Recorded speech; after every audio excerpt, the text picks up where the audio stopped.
Hi again, it's Jason from Fraser Valley Rose Farm, and today I want to tackle one of the biggest topics in roses. That is, when should you prune? Now, when I'm answering this question, I usually start with the simplest answer, and then people hit me with the what ifs. What if it's in a container? What if it's an old garden rose? What if it's a new planting? And then I have to revise my answer. So in this video, I'm going to try to tackle them all at once here. But first, I am going to start with that simplest possible answer, which is, in general, on repeat blooming roses, the best time to prune is in late winter or early spring, just as the rose is about to come out of dormancy. That's the classic answer. So if you've watched my channel before, you know how I love my charts and graphs. I've prepared a flow chart to go through all the different scenarios of when you should prune your roses, and so let's go through that together. You've probably worked with a flow chart before. I'm putting it up on the screen now, and just for your convenience, I'll also be loading this up on my website. That link will be in the description of the video. So you know on these that you can get the answer you need just by answering some yes or no questions. Starting from the top left, your main question is this the right time to prune my rose? So following the flowchart downwards, the first clarifying question we're going to ask is your rose well established? A yes or no? If yes, you're going to have some other questions. If no, you have your first answer. If it's not well established, you should wait. You should wait until it's well established in a pot. That means well rooted to the sides and bottom of the pot. In the landscape, it might mean letting it go for the first year or 2 years until it's showing strong growth and is well rooted and well established in the garden. So that's your first answer. If it's not well established, wait. Let's go on to the next question. The second question is, are you in a temperate climate or a cold winter climate? And if you answer yes to this question, of course you're going to go and have some other clarifying questions. If you answer no, I'm in a tropical or I'm in a subtropical climate where I don't have cold winters, I've put a little exclamation point here. That's the caution symbol. You should take caution in the kind of advice I can give you, and you should take caution in the kind of advice you get from any other kinds of rose books or rose sources, because they're not really built for your climate. In general, they're giving pruning advice that's based on temperate or cold winter climates.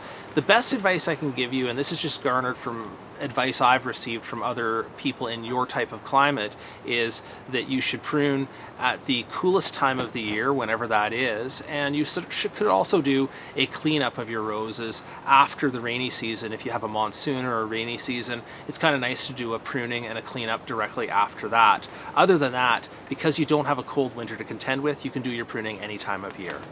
Moving along to the right, I'm going to give you the third clarifying question, which is, are you in the active growing season? By active growing season, I mean from late winter or early spring, when your rose is starting to break dormancy, all the way through sort of midsummer until there's some risk of frost in the near future. So that's what I'm going to call the active growing season. If you're in that season, move to the right, because you'll need some more clarifying questions. If you are not in that season, that means you're in the fall and the winter, let's move downwards together. So the next clarifying question is, is your rose in a container that's going to be moved in for the winter? If your rose is in a container that's going to be moved in for the winter, then let's move to the right here and say that at this point you do want to do some pruning. You want to do some thinning for open and air circulation, and you want to remove the leaves and give them the best possible chance of overwintering in that container. You might be moving it into the garage, you might be moving it into an unheated greenhouse or a patio area. Either way, having extra leaves and congested stems in there is going to make it worse off getting through the winter, so you do want to do some pruning now.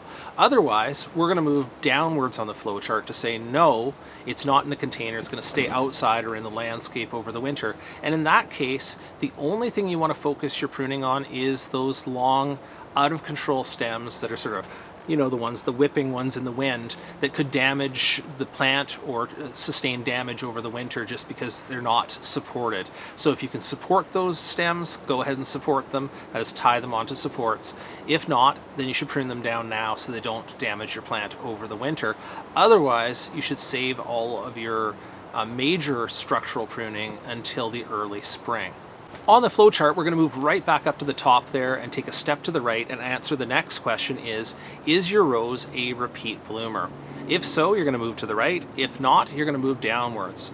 Now, if you have something that is not a repeat bloomer, a once blooming rose, in this we're talking about species roses, the once blooming old garden roses, these will lose their flowers. They'll lose their flowering potential if you give them a prune first thing in the spring. So that classic piece of advice I gave you right at the front end of this video doesn't work well for once blooming roses. For those ones, you should wait until after the first big flush of blooms, then you can do your structural pruning. That being said, the old garden roses and the once bloomers don't typically require a whole ton of pruning, so I would usually limit it down to some thinning, some shaping, maybe bringing it back if it's gotten out of control, but I usually don't offer heavy pruning to my old garden roses and once bloomers. Moving right back up to the top of the flowchart, once again, we're going to go to that spot where we're talking about roses. Yes, we're in the active growing season, and yes, it's a repeat bloomer. And now the only question that remains is, do you have time to do your pruning in late winter? If so, you move to the right and you say, great, fantastic, prune out that winter damage, give it your structural pruning right now. However, some people ask that question of, well, what if I don't have time to prune in the late winter? Or what if I missed that window?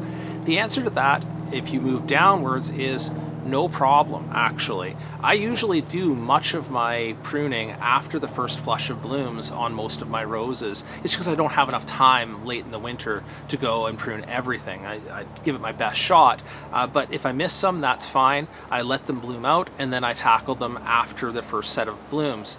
At that point, I would do my structural pruning. I would thin and shape and open up the roses. And as long as you don't do this towards the far back end of the growing season, the active growing season, I don't think you have any additional risks to talk about here. I usually wrap up my kind of structural pruning in August or September.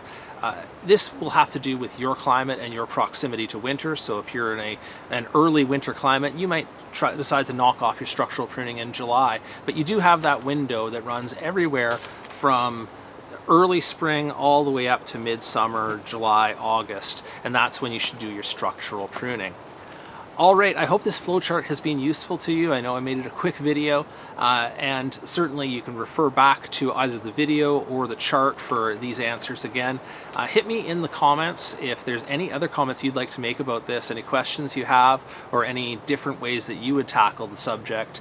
And once again, thank you so much for watching.